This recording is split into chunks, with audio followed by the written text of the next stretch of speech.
সে 16-18 বছর পর্যন্ত মেয়েটারে লালন পালন করে, লক্ষ লক্ষ টাকা দিয়ে লালন পালন করে মেয়েটারে কলিজা ছিঁড়ে যাচ্ছে তোমার বাড়ি যেদিন বিদায় দেয়, সে শোকাক্রান্ত মেয়ের বিদায়তে, তারপরে আবার তার কাছ থেকে তুমি এভাবে লুটে বুঝে খাইয়ে আসবা, বাবার বসে খাইয়ে থাও না কোনোদিন। বিয়ে সংক্রান্ত মেয়ের বাড়ি কোনো খানা হবে না, বিয়ে সংক্রান্ত খানা সব ছেলের বাড়ি, বিয়ে সংক্রান্ত খানা সব ছেলের বাড়ি।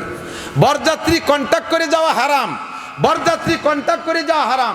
যদি মেয়ের বাপ স্বেচ্ছায় বলে বিয়েই আমি কার কাছে মেয়েটা দিচ্ছি, আমার একটা আত্মতৃপ্তি আছে, আপনি চেয়ারম্যান সাহেবকে, মৌলানা সাহেবকে, হাফেজ সেকেন্দার সাহেবকে একটু নিয়ে আসবেন, স্থানীয় 2-5 জন মুরব্বী নিয়ে এসেন, কমপক্ষে 10টা লোক নিয়ে এসেন, অথবা 20 জন মানুষ নিয়ে এসেন, আমি তাদের হাতে আমার মেয়েটাকে একটু গুছিয়ে দেবো, আমার একটা আত্মতৃপ্তি থাকবে।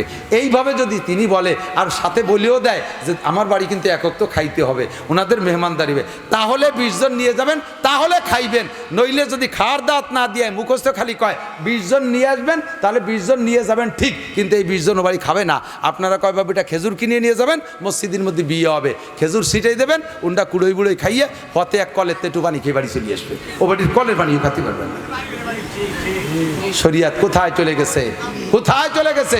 তুকো যাবা সুন্নতে আহমদ কো যা, তুকো যাবা সুন্নতে আহমদ কো যা, बा मोहम्मद का बुवाद निस्बत तुरा। ए मुसलमान कल्ब में सूज नहीं, रूह में एहसास नहीं, कुछ भी पैगाम मोहम्मद का तुझे पास नहीं। বিয়ে উপলক্ষে খরচ হবে ছেলের বাড়ি, বিয়ে করে আই না নিয়ামতের শুকর আদায় করবা। আল্লাহ, আমার কত বন্ধু ওয়াকালে মারা গেছে, তারা বোর মুখ চোখে দেখে নাই, স্ত্রী এত মজাদার এইটা তারা পায় নাই, আমাকে তুমি নিয়ামত নসিব করেছো, বউটাকে আইনে ঘরে বসে, এই এদিক তাকান, বউটারে আইনে ঘরে রাইখা সর্বপ্রথম বাসর রাত্রে সুন্নত শুনিয়ে নাও যুবকরা, যারা বিয়ে করো নাই তারা, আর যারা বিয়ে করছেন তারা তো মিস করছেন, তারা আজকে রাত্রে যে দরকারে আমল করেন দেখি আল্লাহ মাইনে নিতে পারে। আজকে বিয়ে করে আইনা স্ত্রীকে ঘরে রাইখা সর্বপ্রথম অজু কইরা 2 রাকাত নামাজ পড়ে পরাণ ভরে স্ত্রীর জন্য তোমার দাম্পত্যের জন্য দোয়া করবা, সুখের জীবনযাপনের জন্য দোয়া করবা। এরপরে স্ত্রীর কাছে যে সর্বপ্রথম তার কপালের এক গোছা চুল ডান হাত দিয়ে ধরে সূরা আলাম নাশরাহ লাক এবং আয়াতুল কুরসি পড়ে স্ত্রীর কপালে ফু দিবা। পারলে রব্বানা হাব লানা মিন আজওয়াজিনা ওয়া যুররিয়াতিনা কুররাতা আয়ুনি ওয়াজআলনা লিল মুত্তাকিনা ইমামা, দোয়াটা পড়ে স্ত্রীর কপালে ফু দিবা। ইনশাআল্লাহ ওই দিন থেকে নিয়ে মৃত্যু পর্যন্ত স্বামী স্ত্রী গ্যাঞ্জাম হবে না, দ্বিমত হবে না, মোহাব্বতের মধ্যে কম হবে না, ভালোবাসা একটুও কমবে না। এই সুন্নতটার পর আমল করবা, এরপরে স্ত্রীর সাথে দাম্পত্য জীবনযাপন তুমি করতে থাকবা, কোনো সমস্যা নাই। আর আল্লাহ, স্ত্রীর সাথে কখনো তুই করে কথা বলা যাবে না। স্ত্রীকে তুমি শব্দ বলবেন। আমাদের বাংলাদেশে যেহেতু ভাষার প্রশস্ততা আছে, অন্য দেশে ছোট বড় সবই তুই। আমার বাংলাদেশে তুই, তুমি, আপনি 3টা ক্লাস আসে। স্বামীতে স্ত্রীকে তুমি বলবেন, তবে স্ত্রীরা স্বামীকে আপনি বলার অভ্যাস করতে হবে। কারণ যদি কখনো তর্কাতর্কি একটু গ্যাঞ্জাম লাগে, তখন আপনি থেকে তুই পর্যন্ত আসতে 2টা ক্লাস পার হওয়া লাগে। রাগ হইয়ে প্রথম আপনি থেকে তুমিতে আসলে বাড়ি একটা হিট করে না, যখন তুইতে চলে যায় সেই সময় স্বামীর সেন্টিমেন্ট ঠিক থাকে না, এরপরে ওজিফা শুরু করে দেয়, ঠিক না? তাহলে আপনি যদি বলার অভ্যাস থাকে, তাহলে তুইতে জাতি 2টা ক্লাস পার হওয়া লাগে, তুমির পরে তুই। আর যদি তুমি বলার অভ্যাস থাকে, তাহলে 1 ক্লাসের পরেই তুই, আর এরপরে যা খুশি তাই মারামারি লেগে যায়। এগুলো সব আদর্শ মুসলিম পরিবার শিখিয়ে দেয়। দাম্পত্য করবেন।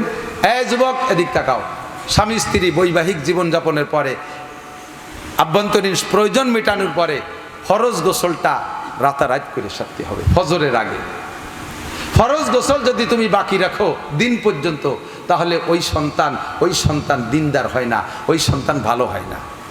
বুজুর্গানে দিনের তাজরিবা, যেই মিলনে স্ত্রীর গর্ভে সন্তান গেছে, স্ত্রী যদি ওই মানে বলে যেই মিলনে গেছে, এরপরে যদি দিনের বেলা স্ত্রী বেপর্দা ফাহেশভাবে ঘোরাফেরা করে, তাহলে যদি করে চোর ডাকাত লুচ্চ বদমাশ মদখোর গাঁজাখোর এবাকর সন্ত্রাস বদমাশ, এরা যদি স্ত্রীর দিকে নজর করে, তারা তো সুনজর করে না, কুনজর করে, তাহলে যে ধরনের মানুষের নজর করে পেটের বাচ্চাটার স্বভাব সেই ধরনের হওয়ার সম্ভাবনা থাকে। কাজেই বেপর্দা করে বউডারে রাস্তাঘাটে মার্কেটে পাঠাইও না। কোন রাত্রের মিলনে তোমার স্ত্রীর গর্ভে সন্তান গেছে তা জানে না, হতে পারে আজকে গেছে আর সেই দিন তুমি গোপালগঞ্জ মার্কেট করতে পাঠাই দিছো। দেশের যত মৈদু গৈজু যত আইসু পাইছো আড়াই নিয়ে বাড়াই নিয়ে আসুসা আপাও দো বেড়ার হুটো, তারা তোমার স্ত্রীর দিক সে রয়েছে। বাস পরে তুমি এত ভালো মানুষ, একটা সন্তান হয়েছে তা ওইরকম উশৃঙ্খল বিয়াদব, কথা শোনে না, তারা ভর্তি করলে গাছে লাগতে উঠে চলে যায়, বাঁচতে বাড়ি পাড়ি নামানো লাগে স্কুল বাটা। এই উল্টো পাল্টা হওয়ার কারণ হলো এইগুলো। কয় যে তালি কি স্ত্রীকে এর পরের দিন পিসা হুজুরির সামনে পাঠাই দেবো? পিসা হুজুরির সামনে পাঠালে তো হুজুর দেখবে না, তা তুমি পাঠাই লাভ কি? কাজেই 100 মূল কথা হলো আমার মা বোনরা পর্দা করো। বেপর্দা মহিলার পেট থেকে যত বদমাশ সন্তান হয় 99% কচিত দুনিয়াটা ভালো হতে পারে। আর পর্দানসীন মায়ের পেট থেকে ভালো সন্তানের আশা করি আমরা। লুচ্চ চাই না, আমরা সন্ত্রাস চাই না। আমাদের দেশে আর নায়কের দরকার নাই, আর গায়কের দরকার নাই, আর ক্রিকেটারের দরকার নাই, আর ফুটবলারের দরকার নাই, আর মস্তানের দরকার নাই, আর কোনো মস্তানের দরকার নাই, চোর ডাকাতির দরকার নাই। কিছু আদর্শ নেক সন্তানের দরকার আছে না নাই? আদর্শ এক সন্তান প্রোটেকশন দেন। এর জন্য মারা হইতে হবে ভালো, সাদ যদি ভালো হয় পিঠা ভালো হয়, সাদ যদি বেঁকা হয় পিঠা বাঁকা হয়। এই জন্য বাপের চাইতে মা ভালো হইতে হবে বেশি, এই জন্য মারা একটু ভালো হয়ে আসেন। এবার আমাদের দাম্পত্য জীবন চললো, সন্তানটা জন্ম নিল, সন্তানটা জন্ম নেওয়ার সাথে সাথে কয়েকটা সুন্নাত গোসল করাইয়া পরিষ্কার করিয়া, যদি গোসল ডাক্তারে নিষেধ করে তাহলে গোসল করাইলেন না, দুই মোটামুটি পরিষ্কার করিয়া ডান কানে আজান বাম কানে কামত, আল্লাহ আল্লাহ রসুলের সাথে পরিচয় করাই দেবেন সর্বপ্রথম সুন্নাত। পারা যাবে তো ইনশাআল্লাহ? নিয়ত আছে তো ইনশাআল্লাহ? সন্তানের এগুলো হক। আপনি সন্তানের কাছে টাকা চান, টাকা দেয় না, চাকরি করে পয়সা দেয় না, আর এক জায়গা দিয়ে দেয়, নালিশ করেন, হুজুরে ওয়াজ করে সে সুজাওয়াতি করেন, ওয়াজে কাজ হবে না। কারণ আপনি কি সন্তানের হক আদায় করেছেন? সন্তানের কানে আজান দেন না, ইকামত দেন নাই।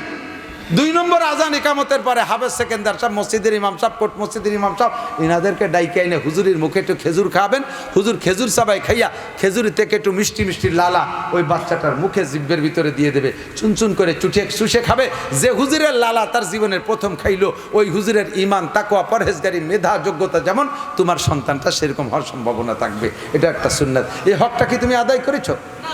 মা তুমি হক হলো, এরপরে মা তুমি স্তনের দুধ খাওয়াবা। তোমার শরীরটা ঢিলাঢালা হয়ে যাওয়ার ভয়ে তোমার ইয়াং অবস্থা থাকবে না, তুমি অকালে বুড়ি হয়ে যাবা। এই ভয়ে তুমি বাচ্চারে দুধ খাও না, তুমি বাচ্চার জন্য ফিডার খাও। ফিডারে কি খাও? তুমি আমেরিকান দুধ খাও, ইটালিয়ান দুধ খাও, ফ্রান্সের দুধ খাও, জাপানের দুধ খাও, ইন্ডিয়ান দুধ খাও। এই বিদেশি দুধ খাওয়া বিদায় তোমার বাচ্চাটা ওই যে গায়ের দুধ খাইছে সেই গায়ের দিকটা আন হয়ে গেছে। তুমি মা দুধ খাও নাই বিদায় তোমারে মাও কয় না। এরপরে একটু শিয়া নেওয়ার পরে তোমার ফেলাই টেলাই থুইয়ে যে দেশের দুধ খাইছে সেই দেশমুখী হয়ে যায়। মারা চেষ্টা করবা যেটুক হোক স্তনের দুধ খাওয়ানোর জন্য। মায়ের দুধের বিকল্প নাই, কথা বলেন ঠিক কি ঠিক না? মায়ের দুধের বিকল্প নাই। 3 নম্বর হলো দুধ খাওয়ানো হয়ে গেল, এরপরে আজান ইকামত হয়ে গেল, খেজুর খাওয়ানো হয়ে গেল, প্রথম দিনের সুন্নাত চলে গেছে। এগুলো সন্তানের হক আদায় করবেন, আদর্শ মুসলিম পরিবার গড়বে। এরপরে ধীরে ধীরে যখন বড় হবে, ধীরে ধীরে বড় হবে, বাচ্চাটা কাঁদবে, মাঝে মাঝে কাঁদবে, মাঝে মাঝে কাঁদবে। কাঁদলেই দৌড়ে চলে যান মসজিদের হুজুরির কাছে, হুজুর করে দেয় কলা গাছটা উঠোই নিয়ে এসো, ভরিয়ে দেই দয়া কলা গাছ, মানে সুটা উঠোই নিয়ে এসো। সুটা কলা গাছের সুটা হুজুরের দিয়ে বড়ানো লাগবে না, আস্ত কলা গাছ বাঁধতে দেওয়া লাগবে না। মায়ের সন্তানের জন্য সবচাইতে বড় কবিরাজ মা। সন্তানের জন্য সবচেয়ে বড় পীর কে? কথা কয় না কে? সন্তানের জন্য সবচেয়ে বড় ডাক্তার কে? কবিরাজ কে? মা যে দরদ নিয়ে সন্তানরে ফু দেবে, আমার মতো লক্ষ মৌলবী সে দরদে ফু দেবে না। আমি এখন বেরোনোর পরে বোতল নিয়ে আসবে, আমার কাছে ক্লান্ত হয়ে 2 ঘন্টা অস করতে এখন বোতলে ফু দিয়ে আর আমার মিজাজ আছে নাকি? কিছু ফড়াফড়ি নাই, ফু একটা মারিয়ে দিছি, লাগে লাগলো, না লাগে না লাগলো। আর মার বাচ্চা কাঁদতেছে, মা বাচ্চাকে কোলে করে নিয়ে এরকম ঘুরবেন আর দোয়া পড়বেন, ওয়াজআলনা নাওমাকুম সুবাতা, সূরা নাবার আয়াত, ওয়াজআলনা নাওমাকুম সুবাতা, ওয়াজআলনা নাওমাকুম সুবাতা। মাঝে মাঝে চোখের উপরে ফু দিবেন, মাঝে মাঝে কানের মধ্যে ফু দিবেন। যত বড় কান্নাকাটি করা বাচ্চা হোক না কেন, ফালাক আর নাচ পড়ে তারে মা ফুক দেবেন। আমার মতো 1 লক্ষ হুজুর ফুয়াইলে যা হবে, একটা মূর্খ মায়ের ফু তার চাইতে বেশি দামি আল্লাহর কাছে। আরে সন্তানের জন্য সবচাইতে বড় পীর হলো মা। করছেন যে আমল করছেন? কান্নাকাটি করলে সূরা ইয়াসিন পড়েন না, কান্নাকাটি করলে ধরি তারা টেলিভিশনের সামনে ধরে। কতক্ষণ? টেলিভিশন কবিরাজ, টেলিভিশন কবিরাজ। মোবাইল খুলে দেয়, মোবাইল দেখে বাচ্চা কান্না থামিয়ে যায়। তাহলে জন্মের সাথে তারা টেলিভিশন আর মোবাইলের প্র্যাকটিস করাইছো, এই জন্যই দেন না ফুটিয়ে পড়ার সাথে সাথে 2-3 বছর পড়াতে মোবাইলের এত ভক্ত, মোবাইলের জ্বালায় মাদ্রাসায় পড়তে পারে না, মোবাইলের জ্বালায় স্কুলে যেতে পারে না, মোবাইলের জ্বালায় ঘুম নাই, শুকোইয়ে কাটা হয়ে গেছে রাত 1টা 2টা 3টে পর্যন্ত মোবাইল দেখতে দেখতে। কথা বল না কেন? তারে প্র্যাকটিস করাইছেন জন্মের পরের থেকেই, তার কান্না থামাইছেন মোবাইল দিয়ে। কাজেই ওই ছেলেরা ভালো বানানো সম্ভব না, ওই মেয়েরে ভালো বানানো সম্ভব না। তারে কান্না থামাবেন সূরা ইয়াসিন দিয়ে। কি দিয়ে? তারে কান্না থামাবেন সূরা ফালাক নাস দিয়ে। তারে কান্না থামাবেন দোয়া কালাম পড়িয়া সূরা নাবার আয়াত ওয়াজা আল্লাহ পাক বলেন আমি তোমাদের ঘুম দিয়েছি প্রশান্তি, এই দিয়ে তারে থামানোর চেষ্টা করবেন। আল্লাহ পাক তৌফিক দান করে, সবাই বলেন আমিন। এরপরে বাচ্চা যখন একটু বড় হয়ে উঠছে, এই 7 দিনের দিন তার একটা আমল আছে। 7 দিনের দিন কয়টা? 7 দিনের দিন মাথার চুল চাইছে ফেলবেন। এই যুবক, তুমি মনে রাখো তোমার মা বাপ ফেল করছে, এই জন্যই তো তোমার মা বাপ এখনো ফেল করতেছে। মাথার চুল বাচ্চার চাইছে, চুলের শুকনো চুলের ওজনের স্বর্ণ অথবা রূপা, যার যেমন তৌফিক আছে ওজন করে ওই পরিমাণ টাকা গরিবদের ভিতরে দান করে দেবেন। মাথা খারাপ হবে না, পাগল হবে না, রক চড়া হবে না, উগ্র মেজাজি হবে না, বেয়াদব হবে না, মাথার ব্রেন কম হবে না, মাথার সৎকা আদায় করে দিয়েছেন, বাস সব দিক দিয়ে পরিপূর্ণ হয়ে যাবে। এরপরে 7ম দিন তার নামটা রাখবেন। নাম আগে সিলেক্ট করেন, কিন্তু ঘোষণা দেবেন 7ম দিন, আগের থেকে দেবেন না, আগের থেকে দেবেন না। 7ম দিন তার নামটা ঘোষণা দেবেন, ভালো একটা নাম রাখবেন। নামের ওসিলায় কিয়ামতে তার অনেক লাভ আছে। 7ম দিন তার নামে আকিকা করবেন। ছেলে হলে 2 ছাগল, মেয়ে হলে 1 ছাগল। আস্ত গরু দিলেও দোষ নাই, আস্ত গরু দিলেও দোষ নাই। খাওয়াই দেবেন মানুষকে, চাইলে না পয়সাও কালেকশন করতে পারবেন না। আকিকা খাওয়াইয়া আলখাতা খোলে খড়েরটা বানাইয়া মোহরিয়ারটা বসাই দাও, টাকা দাও। টাকায় দিয়ে খাবো, তা তোর বাড়ি যাবো কে? খান সিনাক্স আছে না, গোপালগঞ্জ হোটেল আছে না, ওই জায়গা আমি টাকা দিয়ে খাবো, তোর বাড়ি খাতে যাবো কে? সাইডে খাইয়া ব্যারিকেড দিয়ে টাকা দিয়ে যাও। এই যত শয়তানি শুরু হয়ে দেয়। আবার ওই বিয়ে করে বউ বাড়িয়ে নিয়ে আর একটা খাওয়া, তার নাম রাখছে বউ ভাত। আরবিতে কয় ওলিমা, এটা খাওয়ানো সুন্নাত। এই বউ ভাতে কালেকশন করা টাকা, বউ ভাত খাওয়াইয়া কালেকশন করা টাকা হারাম। শুয়োর বেচাটা আর মতো হারাম। বউ ভাত করিয়া কালেকশন করা টাকা শুয়োর বেচা টাকার মতো হারাম। আকিকা খাওয়াইয়া কালেকশন করা টাকা শুয়োরের গোস্তের মতো হারাম। এগুলো থেকে বাদ দেন। মানুষকে আল্লাহর রাস্তায় কিছু খাওয়ানো শেখেন, কিছু ফিরি খাওয়ানো শেখেন। আর কতকালই ব্যবসা হয়ে খাবেন? ফিরে যাইয়া 7-8 বছর পরে যখন মুসলমানি দিয়েছে, মুসলমানি দিয়ে ফিরে আবার 3 দিন বাইক বাঁচাইয়া দেশের দাওয়াত টাওয়াত দিয়ে গরু দুটো মারিয়ে দিয়ে ধুমসা কালেকশন। 10 লাখ টাকায় খরচ, 20 লাখ টাকা ইনকাম হয়েছে। বাপ এখন হুশ হারা হয়ে গেছে। আল্লাহ, এক মুসলমানিতে এই ইনকাম, ছেলে যদি আর একটা থাকতো তাহলে তো আরও 20 লাখ হয়ে যেত। কি এর বল, বুড়োকালে নিজে আর একবার মুসলমানি নেবনি, ভালো ইনকাম নিয়ে ফেলো। দাতালের দল সব শয়তানি বাদ দাও। মুসলমানি অনুষ্ঠানে খাওয়াইয়া কালেকশন হারাম। বলেন কালেকশন এই সব বাদ দেওয়া যাবে তো? আমরা সর মানিক দেয়া লতিপুর ইউনিয়ন না, আমরা এই ইউনিয়ন থেকে এই সুন্নতগুলো ইনশাল্লাহ চালু করে দেব। ফ্রি খাওয়াবো। কোনো এই যে কথাগুলো শুনতে, কথাগুলো আমলে আনার চেষ্টা করবো। আল্লাহ কবুল করে বলেন আমিন। যখন 7 বছর বয়স হবে আগে তারে মক্তবে পাঠাই দেবেন। কেজি কিন্ডারগার্টেন 7-এর আগে ভর্তি দেবেন না। ফুটিয়ে বার হয়েছে, চোখ ফোটে নাই, 3 বছর 4 বছরে তা কেজি স্কুলে পাঠাই দিয়েছে। 10 খান বই দিয়েছে, তা বইয়ে নিতে পারে না, উটির ফিটির মতো বোঝা উঠে দিয়েছে ফিটি। 2 দিন যে রাইটিস আর বল নাই, শেষে স্কুল যেতে যা ফল বই না, 10 খান বই অট্টুক বাচ্চা কি পড়বে? মা রাত্রি ফড়াতি যে মারতি তার দমের নাড়ি বেরোয় ফেলেন। আটটুক বাচ্চার এভাবে মারেন লেখাপড়ার জন্য।